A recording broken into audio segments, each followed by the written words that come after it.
Coming from Josh Rios, who is also a resident in this program we did all year. This is a project with ongoing research, from what I understand.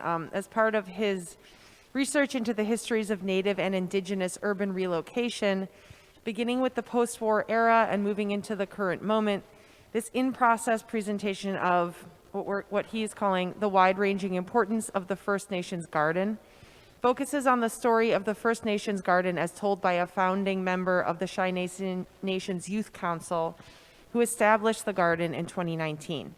Located in Chicago's Albany Park neighborhood, the mission of the First Nations Garden is to provide a healing space for the intertribal Native community of Chicago to promote public knowledge and appreciation of Chicago's indigenous landscape, native plants, gardens, and the environment. And Josh, so I don't know what we're going to see, and I'm excited to see it because I don't know that much about the research that he's been doing. Josh Rios is faculty at the School of the Art Institute at Chicago, where he teaches courses in research-based critical art practices. As a media artist, writer, educator, and activist, his projects deal with the histories and futurities of the Indigenous and Latinx subjectivities and U.S.-Mexico relations, especially understood through decoloniality, globalization, and sound studies. So I'm going to give it over to him. Thanks. Oh, okay. Thank you so much. All right, yeah. Okay. So yeah, the title is now called "A Past Haunts Its Present, and a Present is Full of Its Past." And thanks to the folks, I want to express some gratitude to all the people from Buddy and also the Public Media Institute who've been putting together the residency programming and kind of creating the collaborative spirit over the year that's been very rewarding to be a part of, so I appreciate that. Deciding where to begin a story is a particularly melancholic process. Whatever gets left out just on the other side of the beginning is like a ghost, an aura and an absence walking through the walls of the narrative, a past that haunts its present, a present full of its past. At the same time, the beginning signals the start of a journey to meaning making.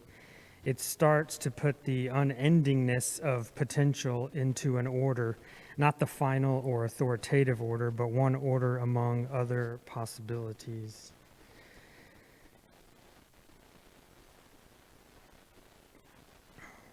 Beginning in the mid-century post-war era, the U.S. government initiated a series of voluntary Native relocation strategies which culminated in the Indian Relocation Act of 1956.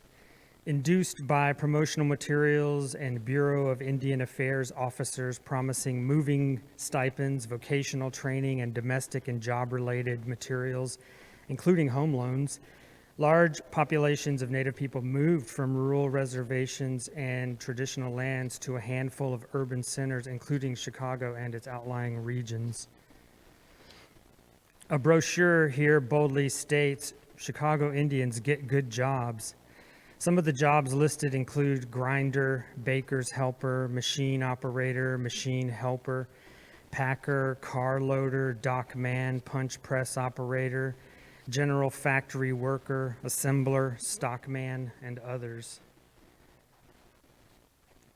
Another marketing document announces the arrival of 25 American Indian families, 106 persons, to a cluster of small towns near Chicago.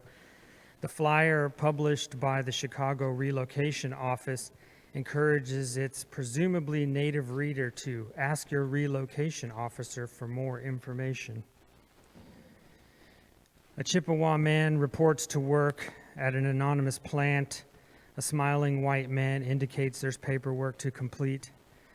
A Chippewa family gathers in their home for a visit. A Native youth chats with classmates at high school. I'm deeply suspicious of the wholesomeness, the neutrality of these scenes of the American dream. The Newberry Library holds various publicity scrapbooks produced by the Chicago Relocation Office. One page here indicates or states that the Trinidad Vargas family from Pine Ridge came to Chicago at the end of 1955, and that Mr. Vargas is employed as a laborer for a steel company. Some unknown hand has scratched through the caption and written, "Do not use." Clearly, the photographs were intended for advertising purposes. We can only speculate why they could not be used.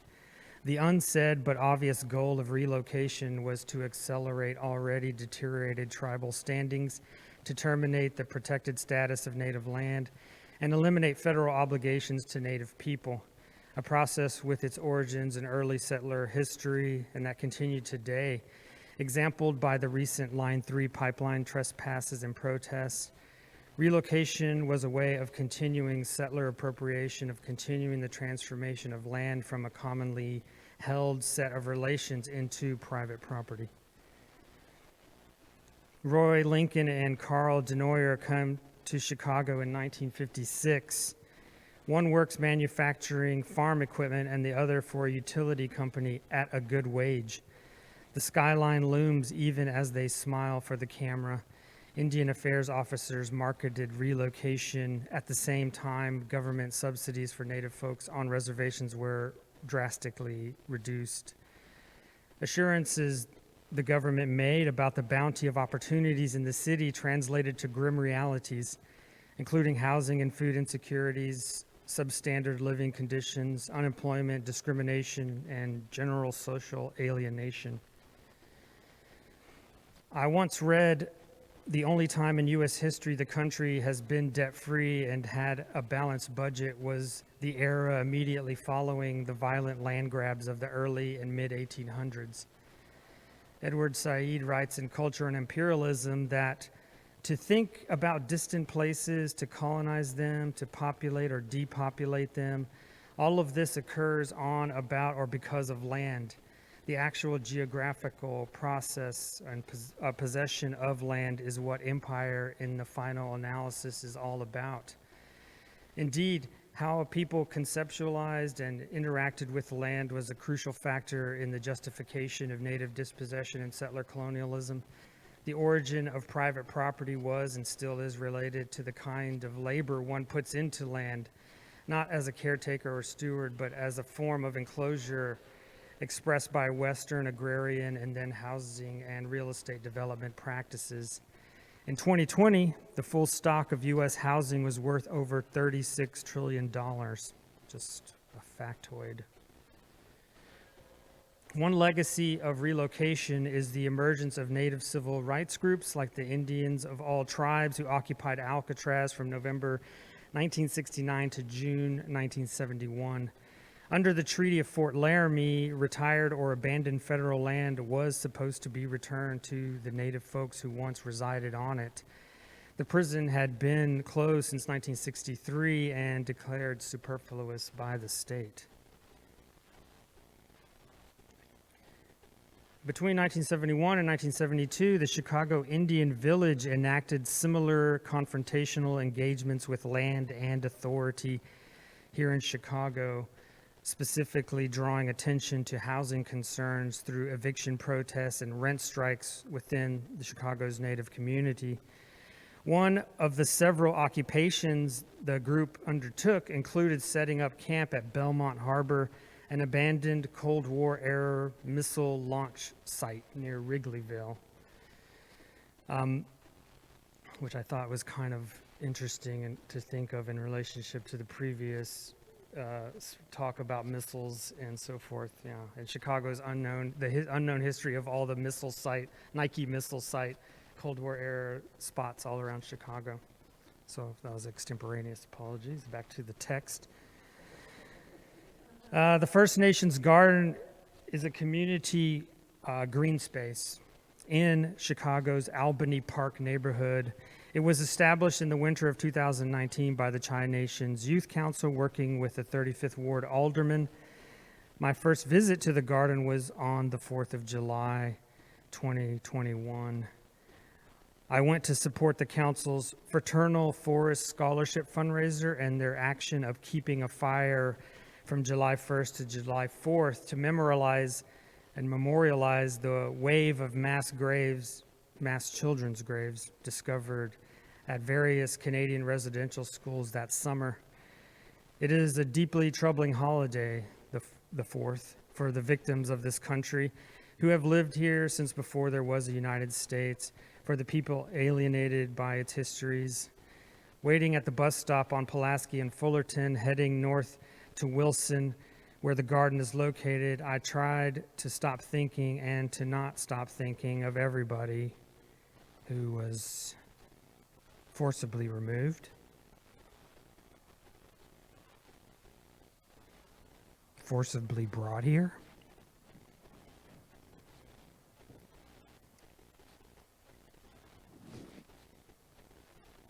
forced to feel like a stranger,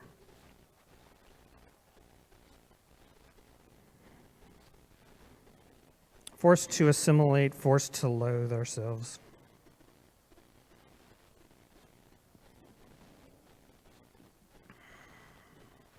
I feel lost here most of the time.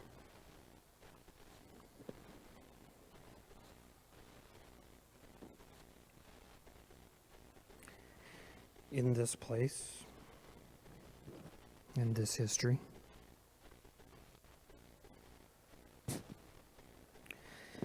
That Independence Day, waiting for the bus, going to the First Nations garden for the first time, I relied on the work of Demian Dene Yazhi to support my growing desolation as U.S. flags fastened to passing cars whipped by. There are a few flags displayed prominently on homes in my neighborhood. I tread anxiously past them on my various public transportation routines. I brace myself and think of Demian's sculpture. Every American flag is a warning sign. It reads in glowing yellow neon. I brace myself with the satisfaction of recognition, the sculpture's visible aluminum support in my impending arrival to the garden. What America and what brand of nationalism is warned against by this piece? Since then, I have weeded around the medicine boxes, watched the traditional tobacco get bundled, dried, and harvested, the once black and sticky seeds removed. I saw sage hung in bunches in the lean-to and prepared a section of ground for prairie. The last time I was there, I started down the alley, tired from bending all day. Someone called my name. Do you want a watermelon? I held the small but weighty gourd in my arms like a pet on the bus home. It had no stripes. I was told it was like a sweeter cucumber. It matters who is telling which stories. So as part of this presentation, I wanted to play a recording of Chi Nations Youth Council member Adrian Pochel, who talks about how the garden came to be and how it makes meaning within specific communities, as well as what it means within the social ecology of the city and the region more broadly. So this is about 20 minutes of interview with Adrian Pochel at the First Nation Gardens, recorded just a week ago. My name's Adrian Pochel. I'm a member of the Chi Nation Youth Council. I sing with the Shkibumazi Youth Drum. And I'm one of the founders and part of the management here at the First Nations Garden. You know, we moved to the Albany Park neighborhood when I was young in elementary school, and I came up, you know, for most of my life in Albany Park. You know, we've seen a lot of the gentrification in the area leading up to it. So it was no surprise, but devastating nonetheless, especially seeing the change in culture and community in the neighborhood. And so with the Chi Nations Youth Council, we were founded in 2012 with a mission to create safe space for Native youth through arts, activism, and education. And through that, we're embracing our culture, learning our culture. We've been able to travel a lot. And so we started with going to various communities in Michigan and Minnesota specifically, and learned to maple tap. And we brought that back as, those teachings, and we started maple tapping. Then, there was more questions. After we had already established a relationship, a community bond, and understanding in the community, we had to then, explain ourselves again to a new wave of neighbors. To combat a lot of the gentrification, we were going to the various community meetings, community groups, and I think it was the Albany Park Neighbors Association who initially wanted to come for or put a proposal towards the 35th Ward Alderman to establish this as a community garden, a community space. Just showing up, asking questions, we really realized that they wanted to, their focus was more on, having rent spaces to have the garden. We noticed, other community gardens aren't as equitable for the people in the communities who are, being forced out, who are food insecure, who really need the space more than anybody. And it wasn't until we realized that the community group didn't really want to have Native representation in the management, in the leadership. So as a community, Cheyenne Nation Youth Council put up a proposal to the 35th Ward Alderman where we went up for our own proposal, individual, which was kind of the first in the city for Native people to ask for, a specific swatch of land to be turned into a community garden.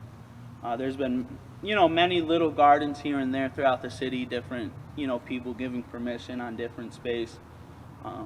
But a lot of the times when we speak of, Native plant medicine and knowledge, we're speaking of prairie plants, we're speaking of, woodland plants, plants that take years to establish, especially years to harvest from root medicine and different, just different connection to the land. One of where I came up was at the Old American Indian Center when it was in Uptown, and it had a large space for native plants, and it was pretty well established by the time I came around to be in it. And so that when the Indian Center moved, a lot of it was lost or moved to various places around the city. And we even have some of the plants here, like some of the sage comes from different gardens that came from the American Indian Center.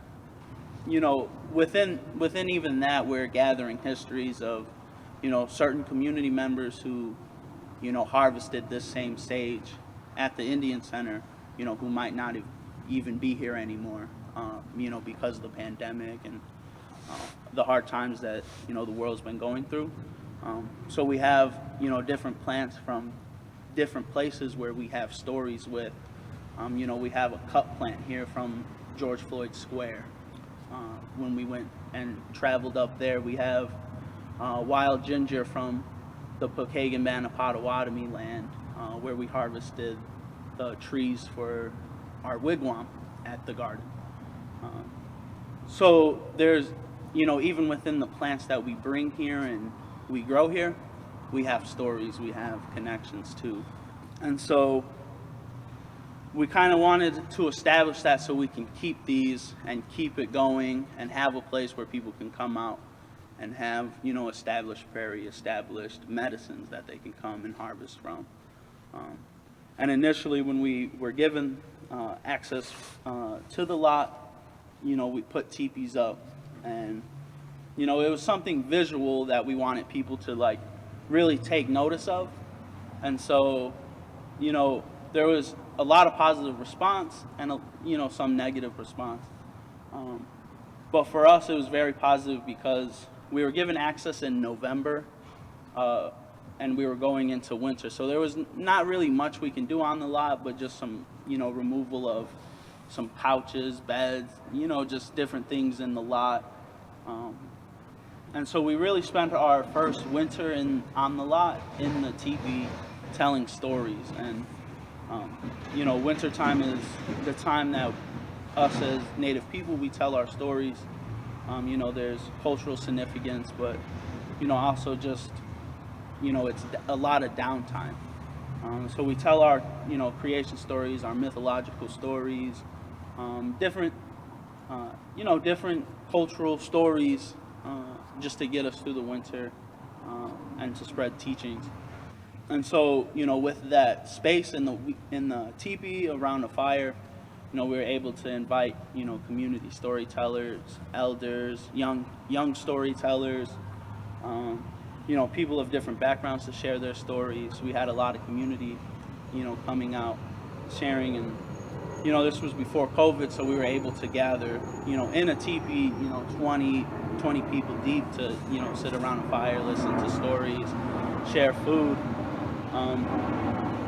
And so COVID has affected us quite a bit out here, but this has still been a place where we can come out and have outdoor space, have, social distance space away from other individuals, and a place to just really relax and chill. And, with the storytelling in the winter, and, the different activities we have out here, one of the main things we say is it's 80% chill. Previous to that, we had a fundraiser for Line 3 out here, a dance party, to help with legal funds that are, that certain people might have, taken a rest in the fight against the Line 3 pipeline.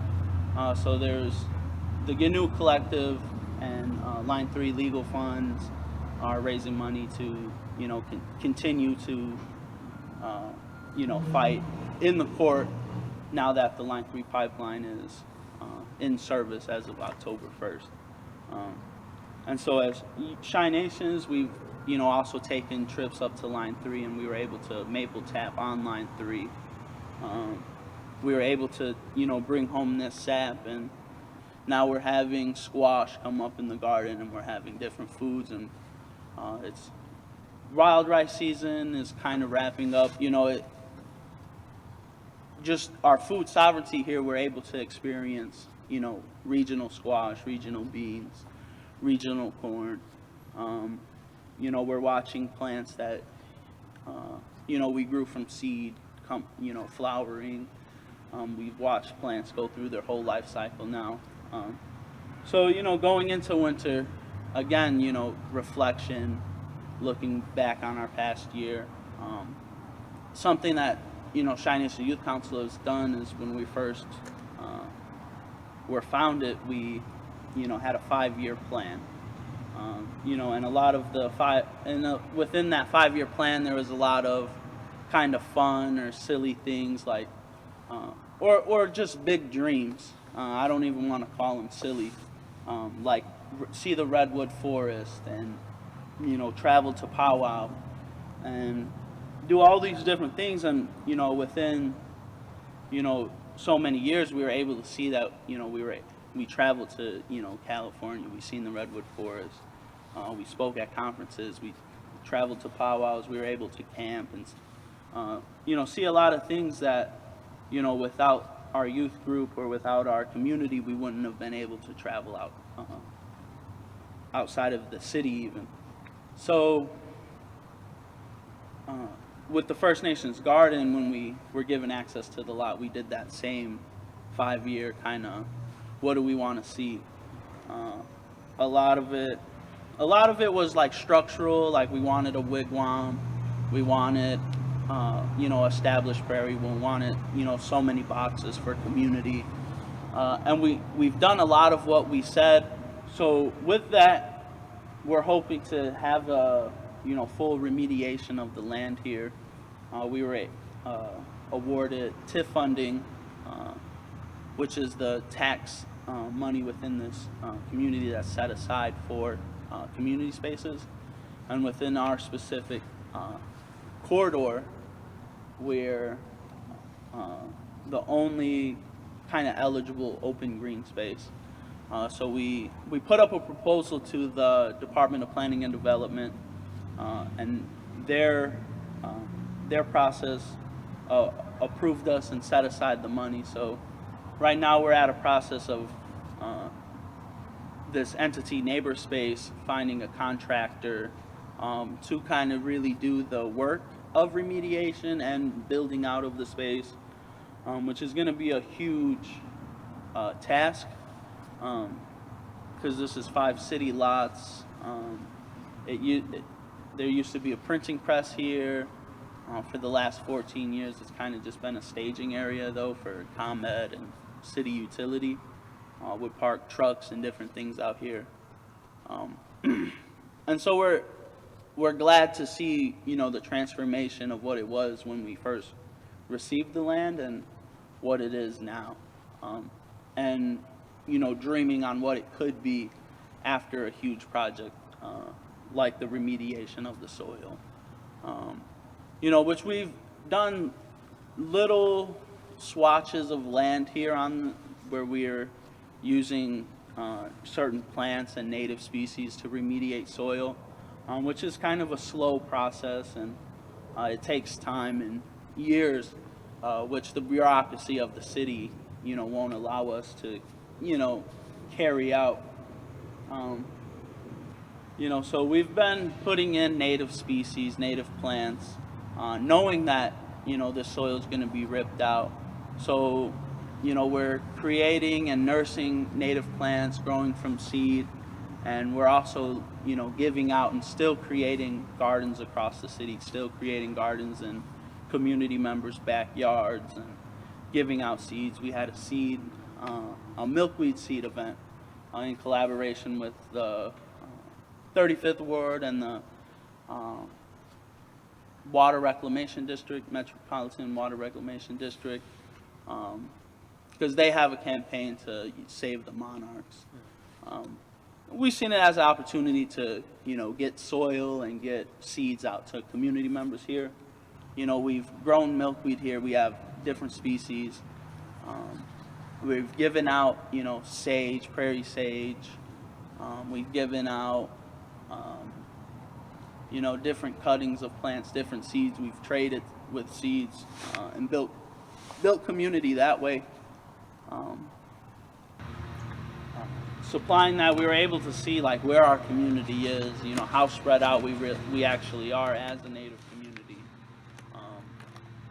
And outside of that, we also seen the rise of movement-based, social justice movement.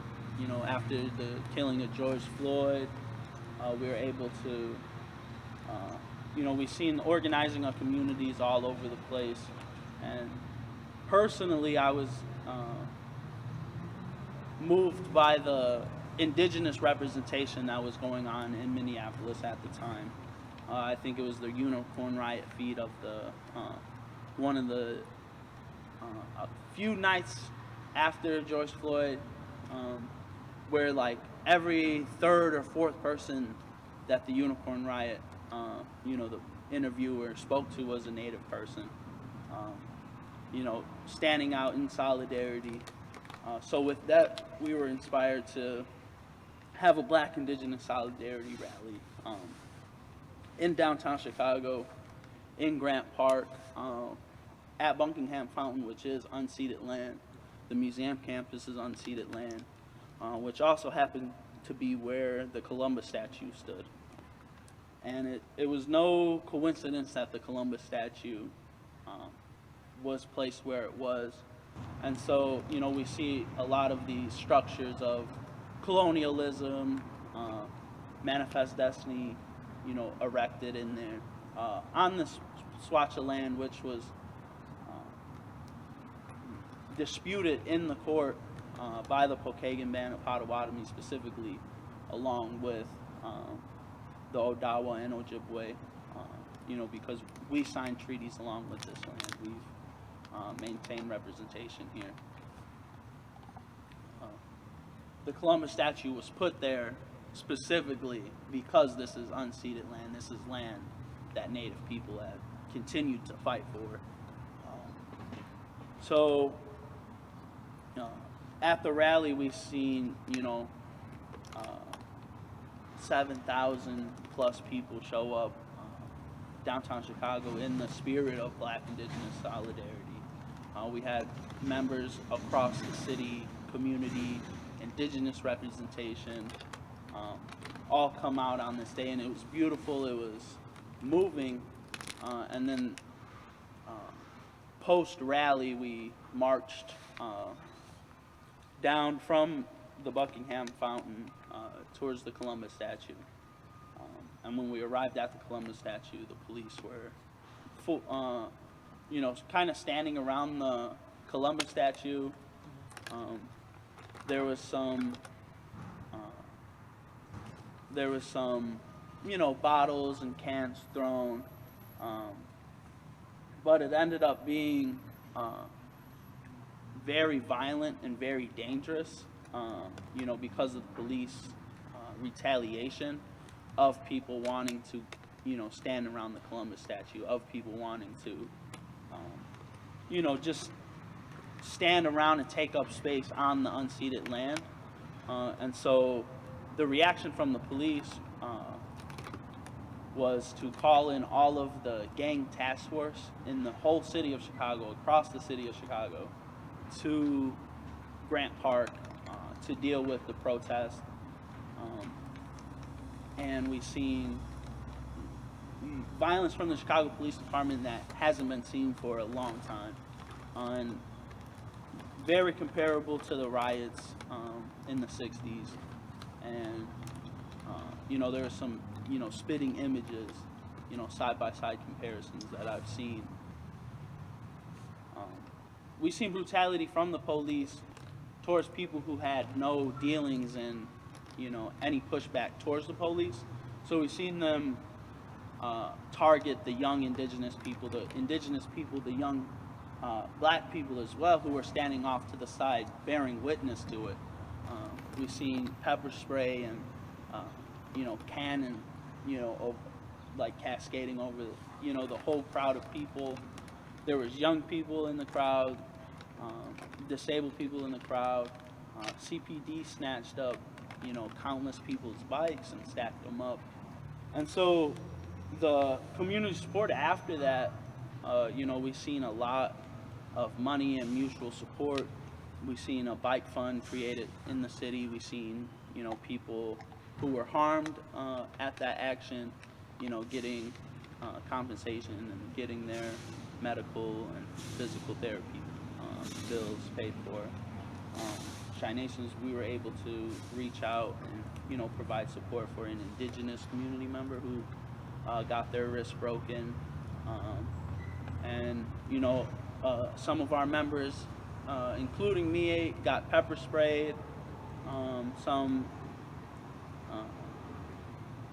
just experiencing it, was so harmful. And, after these actions and after the protest, not only that, but after, in the city, because it was, consecutive days, in 2020, the summer of 2020, where it was in action continuously every day. And so a lot of our community were out there supporting, hosting, throwing, being a part of it, community, being a part of the action, the movement that was going on in the city, building and gaining relationships. But, after, some of the violent actions, we were able to come here, decompress, have a fire or have a place to have conversation and, just get out what we were thinking. Especially it being COVID, people were in the house, people were separated. So having an outdoor space where we were able to come together with common experiences and share, was very helpful for, the mental health. With organizing across the city, speaking of Black Indigenous solidarity, being Indigenous, being Native, especially to this region, we brought a lot to the spaces. We were able to see people using the, Native term for Chicago, which there's many different, spellings and pronunciations. because Chicago's always been a city. It's always been diverse in culture, language, and different groups of people. So we were able, to not popularize, but get people to, chant decolonize Chicago or land back or, so other chants, that were Native specific, which, at previous, at a lot of events or actions in the city of Chicago, we hear like there's a lot of erasure of indigenous peoples, or it might not be blatant, but definitely just forgotten about, or just not thought about, and not even just as individuals, but our thought processes as well are, when you don't include us, you're not including, our language, our land, our way of life, our way of thinking. And so something I can specifically bring up is the Illinois Youth Climate Strike, where we pulled up and I immediately heard a chant like, water is a human right. And as indigenous people, we believe, water should have its own rights. Water, we center water, which is why we fight against pipelines, which is why we fight for land remediation. Our main food systems, Monoman is wild rice, the season that's wrapping up, it grows on water, and it can't grow in contaminated places. To speak a little on, the background of land back and decolonize. Colonial structures are asking us what is the best way to take care of land. It's like land back, it's an obvious solution for us. Give us control of the land, give us stewardship of the land.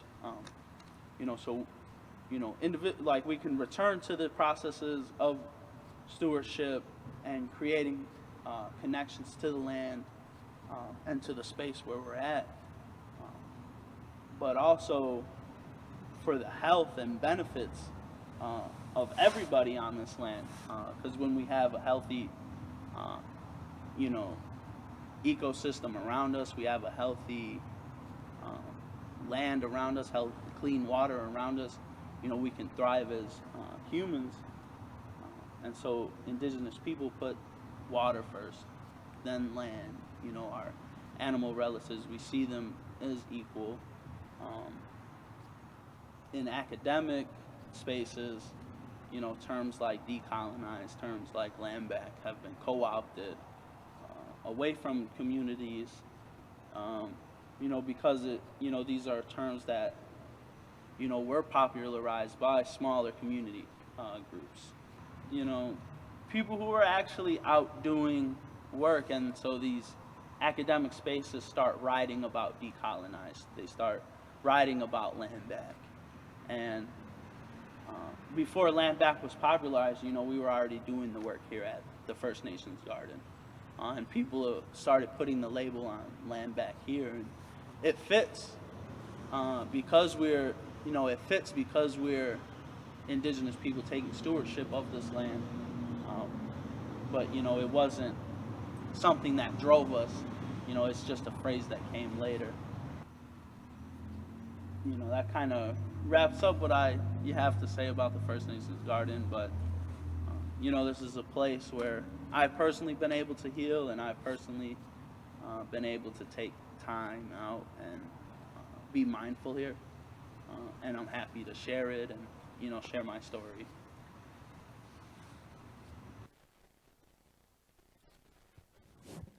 Okay, that's all I have for today. Thank you.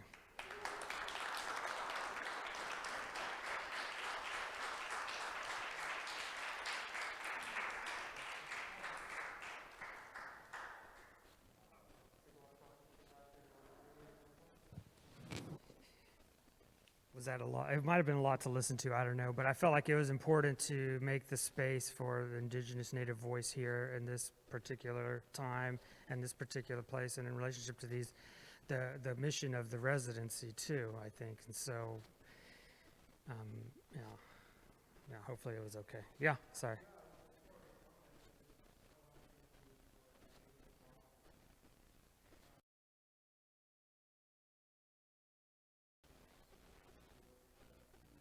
Yeah,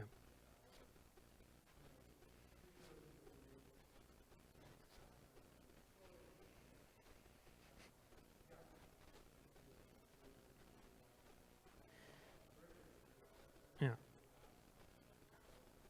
yeah, yeah, yeah. Yeah, I really was surprised when he just offhandedly said, "We have this cut flower from the square, George Floyd Square," and these kind of the way the stories are connected to the plants, and how some of the plants are from the American Indian Center, but when it was in a different location, and then the plants were spread out, and how they got some of those and have established them there, and how some people who may have died have harvested some of these plants. Like, I don't know, there's just a lot of, it's kind of extremely powerful, it's also very it's not meant to be extraordinary, I guess. It's just like what his people are doing. Is there anything else? Oh, go ahead.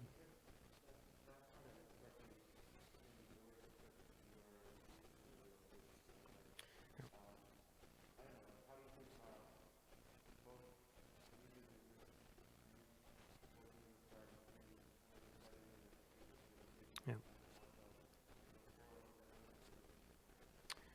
Yeah. Yeah, I guess it just was for me. I was just trying to connect it up to that history because I do feel like it's part of it. You know, and it's kind of it's a, yeah. In Chicago, property is a big deal. I mean, yeah, it's like a city of real estate, right, and a city of urban development and urban renewal, and like there's an image that I didn't show of this person Fawn who I want to bring this piece here, which eventually we will. It was a painting made on an old Neighborhood Alliance sign, I believe, is what it's called. No, Neighborhood Alive. It was this city bond that got passed, and so the funds were supposed to go to like improving the different neighborhoods, but it ended up just being funneled into real estate development schemes, like buying, actively destroying businesses and buying up the lots and turning them into parking lots, like instead of what you would imagine it would be used for, right? Yeah, anyways, it's a really cool. It's a paint, and so Fawn painted this beaver on it. And she's Beaver Clan, but also because there's a funny kind of tension with the city and beavers. I don't know. They can like chop down trees. Really, they can be a kind of a nuisance, but they're also like we're almost extinct. Now they're back. Because of this pelt trading center that Chicago, why it had French settlers here, or French traders, I should say, and why eventually Euro Americans would settle here. Yeah.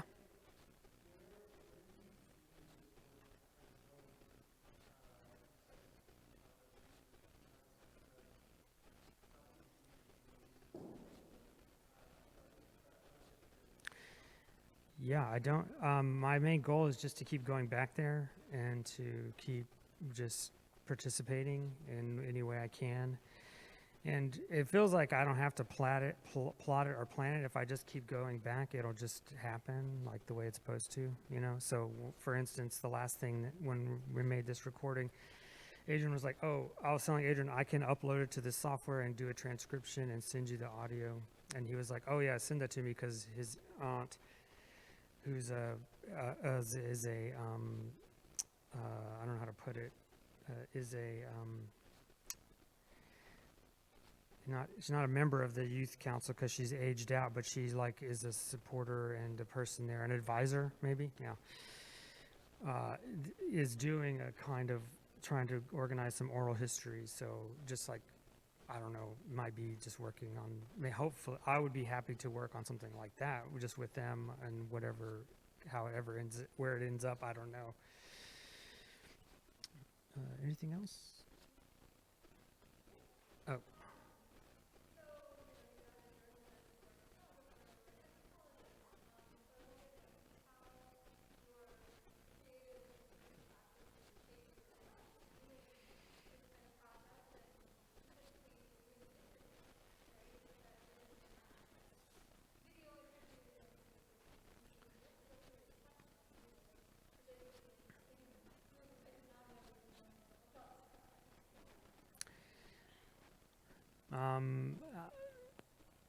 Yeah, and I have, of course, anthropology is a very troubled discipline, right, with like deep colonial and imperial roots. But, like a lot of things during the postmodern moment, it kind of underwent a lot of tortured self-analysis and maybe came out on the other side with some kind of, reparative image of itself. I don't know. So it's a challenging thing, yeah. But yeah, as far as the interview itself, I didn't really have to ask a lot of questions, actually. I didn't really say much. In fact, I just said, I laid out a brief plan of what I thought we could talk about, and then that was it. Adrian is just used to talking about this stuff too, and we had met a couple of times already previously and talked about the same types of things, just as in general conversation without the pressure of an audio device. But I thought the audio device too would eliminate some of the kind of fascination with visuality and a challenge to the kind of, our maybe to listen and, let the sounds kind of come into our heads more without the image kind of taking over and, blocking our ability to process, maybe. Yeah. Is that good? Okay, thank y'all.